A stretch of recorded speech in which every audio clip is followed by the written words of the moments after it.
Hello అండి, నమస్తే. Welcome to me food friend. Vegetables అంటేనే నచ్చని పిల్లలకి వెజిటేబుల్స్ని ఎలా తినిపించాలని చెప్పేసి ఆలోచిస్తున్నారా? అలాగే వెయిట్ లాస్ అవ్వాలనుకునే వాళ్ళు ఏదైనా హెల్తీగా టేస్టీగా ఉండే బ్రేక్ఫాస్ట్ కోసం చూస్తున్నారా? నార్మల్గా పిల్లలు స్కూల్ నుంచి వచ్చిన తర్వాత స్నాక్స్లా చేసి పెట్టడానికైనా, వెయిట్ లాస్ అవ్వాలనుకునే వాళ్ళకైనా చాలా వెజిటేబుల్స్ తోటి అలాగే ఓట్స్ ఇంకా ఎగ్స్తో చేసే వెజిటేబుల్ ఓట్స్ ఆమ్లెట్ అండి. చాలా టేస్టీగా ఉంటుంది, అలాగే హెల్తీ కూడా. తప్పకుండా మీరు కూడా ఈ రెసిపీని ఒకసారి ట్రై చేసి మీ పిల్లలకు పెట్టండి, ఖచ్చితంగా తినేస్తారు. ఫస్ట్ ఈ రెసిపీ కోసం స్టవ్ మీద ఒక చిన్న కడాయి తీసుకొని అందులోకి 1 టేబుల్ స్పూన్ వరకు ఆయిల్ని వేసుకోండి. ఆయిల్ బాగా వేడెక్కిన తర్వాత సన్నగా కట్ చేసి పెట్టుకుని ఒక పచ్చిమిర్చి ముక్కలను యాడ్ చేసుకోండి. ఇవి కొద్దిగా వేగిన తర్వాత ఇందులోకి సన్నగా కట్ చేసి పెట్టుకున్న ఒక మీడియం సైజ్ ఆనియన్ ముక్కల్ని, అలాగే సన్నగా కట్ చేసి పెట్టుకున్న ఒక క్యాప్సికమ్ ముక్కల్ని, అలాగే 4-5 బీన్స్ ముక్కల్ని కూడా యాడ్ చేసుకోండి. వీటితో పాటే నెక్స్ట్ ఇందులోకి ఒక క్యారెట్ని తురుముకొని లేదంటే సన్నగా కట్ చేసి వేసుకోండి. వీటితో పాటే టేస్ట్కి తగినంత సాల్ట్ కూడా యాడ్ చేయండి. ఈ స్టేజ్లో సాల్ట్ యాడ్ చేయడం వల్ల వెజిటేబుల్స్ అనేవి తొందరగా మగ్గిపోతాయి. ఈ వెజిటేబుల్స్ని ఓవర్ కుక్ చేయొద్దండి, ఎక్కువగా వేయించాల్సిన అవసరం లేదు. ఒక 50% వేగిపోతే సరిపోతుంది.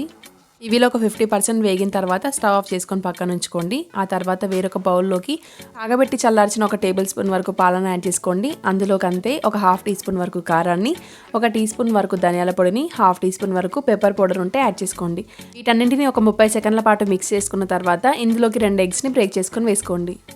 మనం వేసిన ఉప్పు ధనియాల పొడి అనేది ఎగ్లో కాకుండా పాలలో వేసి మిక్స్ చేసుకోవడం వల్ల ఎగ్ బ్యాటర్లోకి ఈజీగా కలిసిపోతుంది.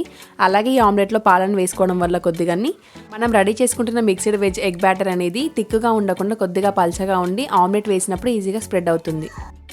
ఈ ఆమ్లెట్ బ్యాటర్ని ఒక 2-3 మినిట్స్ వరకు బాగా బీట్ చేయండి. మనం ఎంత బాగా బీట్ చేసుకుంటే ఆమ్లెట్ అనేది అంత ఫ్లఫీగా వస్తుంది.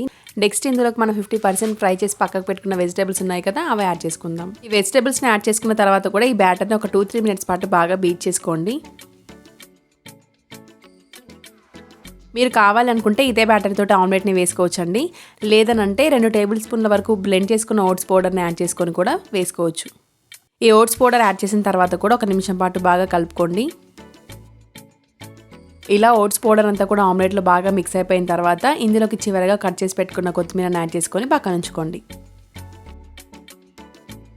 నెక్స్ట్ ఆమ్లెట్ వేసుకోవడానికి స్టవ్ పై ఒక ప్యాన్ ఉంచి స్టవ్ని మీడియం ఫ్లేమ్లో ఉంచండి. ఆ తర్వాత ఆ ప్యాన్ పైకి 1 టీ స్పూన్ వరకు ఆయిల్ని వేసి ఈవెన్గా స్ప్రెడ్ చేయండి.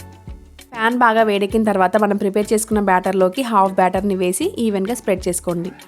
ఈ ఆమ్లెట్ అనేది మనం నార్మల్గా వేసుకునే ఆమ్లెట్ లాగా పల్చగా ఉండదండి, కొద్దిగా మందంగానే ఉంటుంది. ఎందుకంటే మనం ఓట్స్ ఇన్ని రకాల వెజిటేబుల్స్ని యాడ్ చేసాం కాబట్టి ఆమ్లెట్ అనేది కొద్దిగా మందంగా వస్తుంది.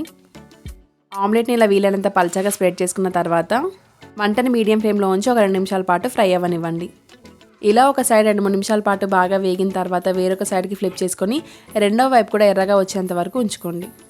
ఇలా 2 వైపులా మంచి కలర్ వచ్చిన తర్వాత స్టవ్ ఆఫ్ చేసుకొని వేడివేడిగా ఈ ఆమ్లెట్ని టమాటో కెచప్తో ఎంజాయ్ చేయండి. చాలా బాగుంటుంది టేస్ట్. వెయిట్ లాస్ అవ్వాలనుకునే వాళ్ళు మార్నింగ్ బ్రేక్ఫాస్ట్లోకి, నైట్ డిన్నర్లోకి, లేదంటే పిల్లల కోసం బ్రేక్ఫాస్ట్కి, స్నాక్స్లోకి చేసి పెట్టండి. చాలా ఎంజాయ్ చేస్తారు, టేస్ట్ కూడా అద్దరిపోతుంది. మరి వీడియో కనుక మీకు నచ్చినట్లయితే please do like, share and subscribe to me food friend. Thank you for watching.